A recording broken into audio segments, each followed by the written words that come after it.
just beginning to glimpse the bare outlines of a new economic system entering onto the world stage. This is the first new economic system to emerge since the advent of capitalism and its antagonist socialism in the early 19th century. It's a remarkable historical event. It has long-term implications for every one of us, our children and our grandchildren. This new economic system is the collaborative commons. And what's triggering this shift to a new economic paradigm, a collaborative commons economic system, is something called zero marginal cost. Marginal costs are the cost of producing an additional unit of a good and service after your fixed costs are covered. The prospect of a technology revolution so extreme in its productivity that it could reduce those marginal costs to near zero across the value chain, making goods and services essentially priceless, nearly free, abundant, and beyond the market exchange economy. Then the zero marginal cost phenomena went on to invade the entire information goods industry. Millions of consumers became prosumers, and they began producing their own information goods. And if you take a look at the newspaper industry, magazines, book publishing, and the recording industry, they've never come back from zero marginal cost. Our economists have thought, well, we think there's a firewall here. And that is, even though more and more information goods are heading toward near zero marginal cost in virtual worlds, that they will not cross the firewall into the physical world of brick and mortar goods and services. No longer. What's happening now is that the communication internet is now expanding to an internet of things, a physical internet, that allows us to go from the world of bits to the world of atoms. And when we have these three internets embedded in one system, a communication internet that's interacting continually with an energy internet and a transport and logistics internet in one platform, this Internet of Things allows us to begin moving near zero marginal cost from information goods to physical goods. By 2020, IBM says we'll be at 30 billion sensors, and a recent forecast study a few months ago says that by 2030, we will have 100 trillion sensors connecting everything with everyone in one global neural network. When we move from the internet to the Internet of Things, and we move from bits to atoms, we begin to see a completely new economic model that can get us to near zero marginal cost in the production and distribution of physical energy and physical products. Any one of millions of prosumers will be able to increase their productivity, dramatically reduce their marginal cost, and produce, consume, and share their own physical energy and manufactured goods with each other, just like we now do with information goods. The big wild card here is food and water and climate change. Because if we can't address climate change and we continue on this road, if we can't produce food and don't have access to water in a reliable fashion, everything I'm telling you is derailed. This new system is already in place in Europe. Let's take energy. The moment you put up a solar panel on your building or a wind turbine on site, even before you pay back the fixed cost, and that's usually 3 to 8 years, so it's not a long time. Immediately though, your marginal costs are near zero because the sun off your roof is free. The wind off the side of your building is free. The geothermal heat coming up from under the ground is free. Your garbage converted in a bioconverter to energy in your kitchen, that's all free. And millions of small players have joined together in cooperatives, small, medium-sized businesses, homeowners. They're generating the new electricity. The Internet of Things is designed to be distributed, collaborative, peer-directed, and it scales to lateral economies of scale. Then let's take 3D printed products. We now have several 100,000 hobbyists, thousands of small and medium-sized startup companies that are printing out their own 3D printed products. And they're attaching their 3D printing operation, at least in Europe, into this new Internet of Things, this third industrial revolution. You go up on the internet, you download your software, it's all free, open source. Then you use for your feedstock recycled plastic, paper. We're even using sand and gravel and melting it down at near zero marginal cost.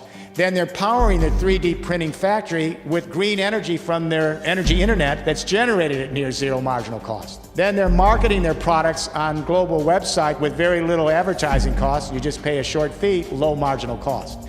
And then we're just beginning to put in the logistics internet You'll be able to power your vehicle to send your 3D printed product to market with your own green electricity from the energy internet. And the electric vehicles in a few years from now will be printed out. The first printed vehicle now exists in Canada. It runs on solar. We will have driverless vehicles that can move across a system at will, near zero marginal cost.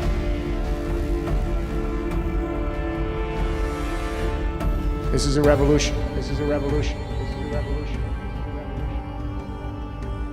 The question becomes this: if millions and hundreds of millions of people can begin to produce, consume, or share their own information goods, energy, and a lot of their manufactured goods at near zero marginal cost, making them nearly free and beyond the exchange model of the capitalist market, what kind of new economic system do we have to envision to organize the world, the one that I'm laying out here? It's the social commons. What's happening now is the social commons, which is a venerable institution that we rely on for educational institutions, our nonprofit, health services, daycare centers for our children, assisted living for the elderly, environmental organizations, cultural, sports, arts, it goes on and on. If they were eliminated and we just had the marketplace, we would not have much of a life on the planet.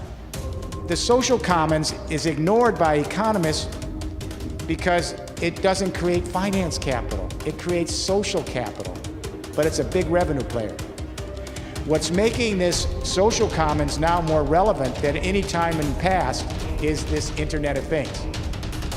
Because the Internet of Things is a general purpose technology platform that's designed to be the technological soulmate of a social commons.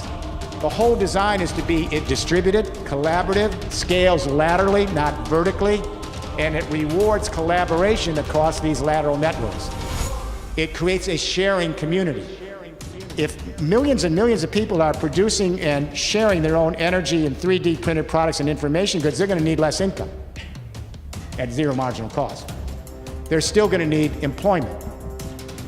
If the marketplace doesn't need them because we can produce the energy and the products, in the marketplace with just high technology, where will you get the employment? In the social commons. The social commons creates social capital, human beings with the other human beings, creating communities, cultural, sports, arts, wellness, health, quality of life. Those are the more important employments. Making widgets is not as intellectually challenging and motivating to the human mind as it is trying to create a sense of human community, a sense of transcendence, a sense of finding meaning in the world. Last thought. We can get to nearly free energy. We're already there, nearly free goods and services, but without food and water, we don't survive. And we don't know if we can even feed people and provide water for people. How do we repopulate millions of people in the western part of the US in 30 years? So, climate change is the elephant in the room. What's important to acknowledge here is that the third industrial revolution, this Internet of Things, allows us to move quickly out of fossil fuels and have millions of people begin to produce and share their own green energy. And this Internet of Things, because its entire purpose is to increase efficiencies, to reduce marginal costs, it means it shows us how to use less resources more effectively. So we don't put a big burden on the planet that we live in. So we have young people here not only sharing information goods and energy now in 3D printed products, but so we have car sharing and bike sharing, and now we're sharing apartments and homes and clothes and tools and toys. So we have a generation that's beginning to believe it's not about ownership, it's access. And if more people share what they have, less has to be produced. It does have a negative impact on GDP, but it has a positive impact on quality of life, and that's the way to measure a good economy. It isn't just technology. What it does is it democratizes the economy. And hopefully you'll be in a world in 2050 that won't be the 1% and the 99%. It'll be a shared economy, a sustainable, good quality of life where no one's left behind. Now, is it utopia? No. We need to change the human narrative. We need a new story for the human race to go with the technology. We have to move from geopolitics to biosphere consciousness in one generation. Everything we do intimately impacts some other human, some other ecosystem, some other species on this earth. We got a young generation here that's beginning to see we live in one indivisible community, the biosphere. So I'm guardedly hopeful. And if we can dramatically increase efficiencies, reduce our marginal costs, and that means using less resources more effectively and taking a less burden on the planet, we may get to a better world by mid-century. You need to help lead this so we have a chance of rehealing the planet and creating a future for our children.